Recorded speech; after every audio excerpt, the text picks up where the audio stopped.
2시입니다. 이재용 삼성전자 부회장에 대한 2심 선고가 있습니다. 1심에서는 기억하시겠지만 5년, 징역 5년형을 받았습니다.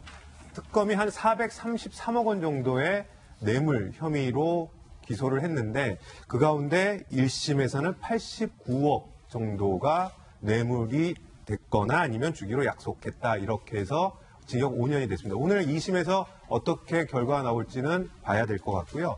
이거와 관련해서 박근혜 전 대통령이 지난달에 탄원서를 제출했다. 이런 소식을 전하고 있습니다. 탄원서 내용을 좀 짚어주세요. 네, 탄원서 내용은 이제 저희가 준비를 하고 그래픽 곧 나옵니다. 네. 박근혜 전 대통령이 이렇게 얘기를 했죠. 핵심은 그겁니다.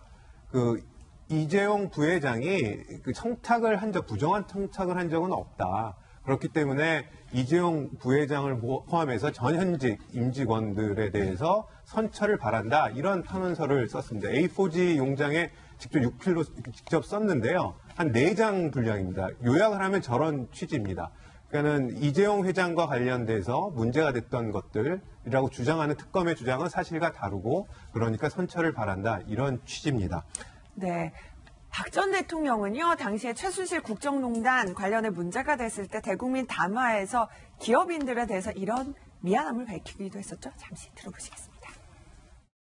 저와 함께 헌신적으로 뛰어주셨던 정부의 공직자들과 현장의 많은 분들, 선의의 도움을 주셨던 기업인 여러분께도 큰 실망을 드려 송구스럽게 생각합니다.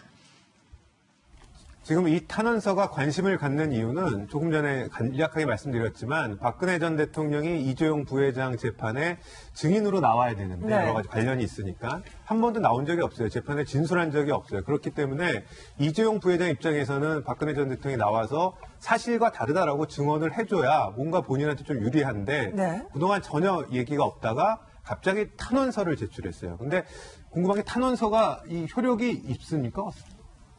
그러니까 탄원서가 증언만큼의 효력은 없죠. 이제 그렇지만 재판부가 얼마든지 믿고자 한다면 믿을 수 있는 그런 가능성도 있기는 합니다. 그러니까 영향이 아예 없다고 할 수는 없지만 만약에 박 전 대통령이 정말로 이재용 삼성 부회장과의 그런 관계를 명백하게 밝히고 옹호해주고 싶은 그런 생각이었다면 법정에 나와서 직접 증언을 하고 그 부분을 되게 세밀하게 다투는 것이 훨씬 더 유리했을 것인데 그냥 탄원서 정도로는 사실은 아주 그렇게 우리가 기대했던 것만큼 커다란 효력은 발휘하지 못할 가능성이 크고 게다가 공범이기 때문에 그렇죠. 공범의 진술은 이제 아무래도 이제 본인들의 어떤 그 죄를 좀 가볍게 하거나 형량을 낮추는 방향으로 분명히 주장할 것이 너무나 명백하기 때문에 얼마만큼의 신빙성이 있을까 부분에 대해서는 저는 이제 그다지 그렇게 많은 효과는 없을 것이다라는 생각이 듭니다. 근데 신문이 쓰긴 했는데 이제 탄원서를 제출한 이유에 대해서는 명확하게 알 수는 없겠지만 왜 탄원서를 내게 됐어요? 그 1심 때는 가만히 있다가 왜 지금 2심 앞두고 그런지도 궁금하네요. 글쎄 대국민 담화 때 밝힌 대로라면 정말 미안한 마음에 선의로 이렇게 열심히 정부에서 추진하는 정책이나 행사에 대해서 지원을 한 것인데 그거로 인해서 고초를 받는 거에 대한 미안함 때문일 수도 있고요. 또 앞서 말씀 주신 대로 이 관계가 뇌물을 줬느냐 받았느냐 이 문제이기 때문에 뇌물을 받은 사람이 무죄가 선고가 되면 준 사람도 무죄거든요. 그리고 이재용 부회장에 대한 기소 내용, 상당 부분이 박근혜 전 대통령에 대한 기소 내용과 중첩됩니다만 법률적으로 정말 따져볼 만한 내용이 많거든요. 이게 과연 뇌물죄가 되느냐?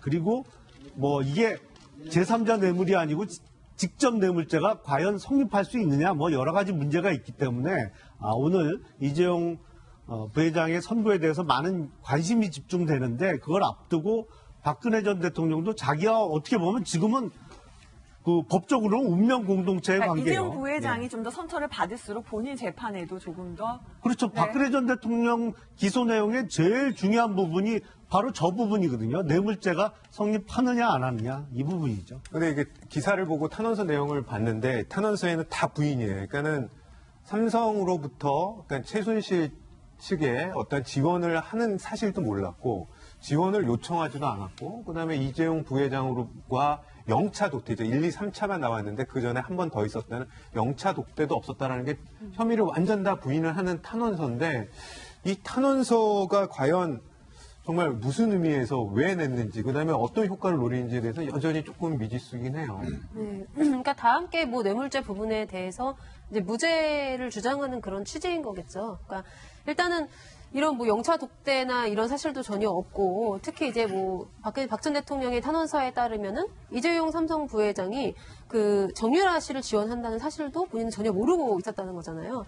근데 그런 부분에 대해서 전혀 모른다고 한다면 사실은 이렇게 박 전 대통령이 지금 법원이 적용한 그러니까 직접 뇌물죄인데 이제 과연 이 직접 뇌물죄의 그 공범 관계가 성립할 수 있겠느냐. 이제 이익 쟁점과 관련해가지고 조금 문제가 될 여지가 있습니다. 그러니까 보면은, 직접 뇌물죄라는 게 보통은요, 공무원, 그러니까 대통령이 돈을 받으면서 거기에 최순실 씨가 협조를 했다고 하면은 비교적 쉽게 인정할 수가 있는데 지금 사안은 좀 다른 사안이잖아요. 그러니까 최순실 씨가 받았는데 박 전 대통령이 그거를 이제 도왔다라고 해가지고 지금 공모 관계가 인정된 것인데 거기서 이제 박 전 대통령이 과연 이거를 이제 알았느냐 이 여부에 관해서는 사실상 지금 1심 재판부가 거의 추정을 하다시피 해가지고 인정을 한 부분이 있기 때문에 이 부분에 대해서는 이제 조금 더 혐의 입증이 좀 철저하게 필요한 부분이라는 것이 이제 법조계에서도 이제 많은 이야기가 나온 적이 있고요. 그래서 아마 오늘 선고 결과를 좀 지켜봐야 될 것 같습니다. 그러니까- 마지막으로 짧게 네. 또 궁금한 게 네. 만약에 탄원서가 아닌 재판의 증인으로 나와서 만약에 박근혜 전 대통령이 진술했어요.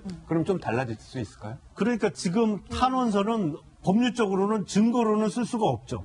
증거 능력을 부여할 수가 없습니다. 증거 아예 안 능력을 돼요? 부여하려면 네.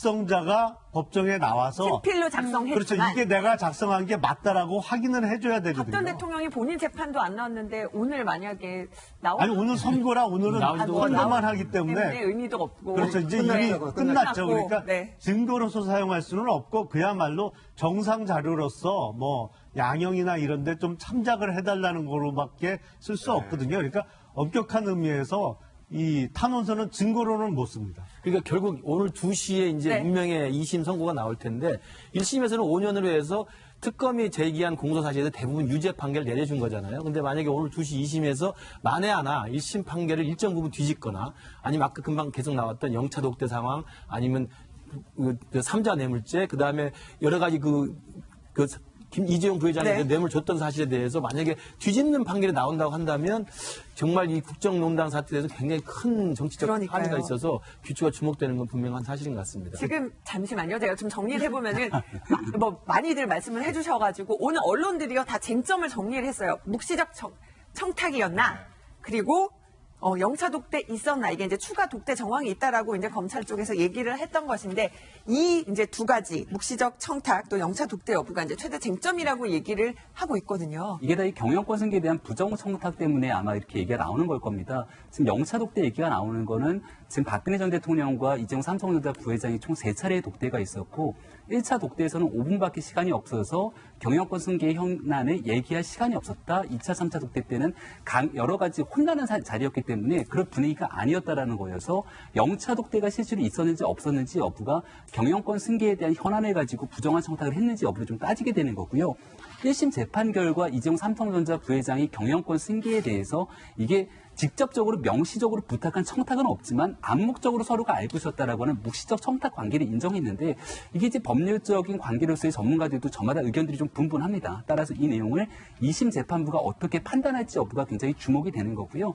그렇기 때문에 특검에서 1심과는 달리 2심으로 가면서 정유라의 승마 지원했던 부분과 미르재단과 K스포츠단이 돈을 줬던 두 가지 측면이 따로 있는 건데 하나는 직접적 뇌물죄, 하나는 제3자 뇌물죄를 기소를 했다면 이 두 개를 다 섞어갖고서는 제3자 뇌물죄와 일반 뇌물죄로 두 가지를 다 기소를 한 측면들이 있는 겁니다. 따라서 여기에 대해 2심 재판부가 만약에 최순실 씨와 박근혜 전 대통령의 공모 관계들을 진짜 인정하지 않게 되는 경우와 이 청탁 여부를 입증하지 않게 되는 경우를 따라서 이재용 삼성전자 부회장에 대한 2심 선고 결과도 1심과는 일부 달라질 수 있다 이렇게 생각이 됩니다.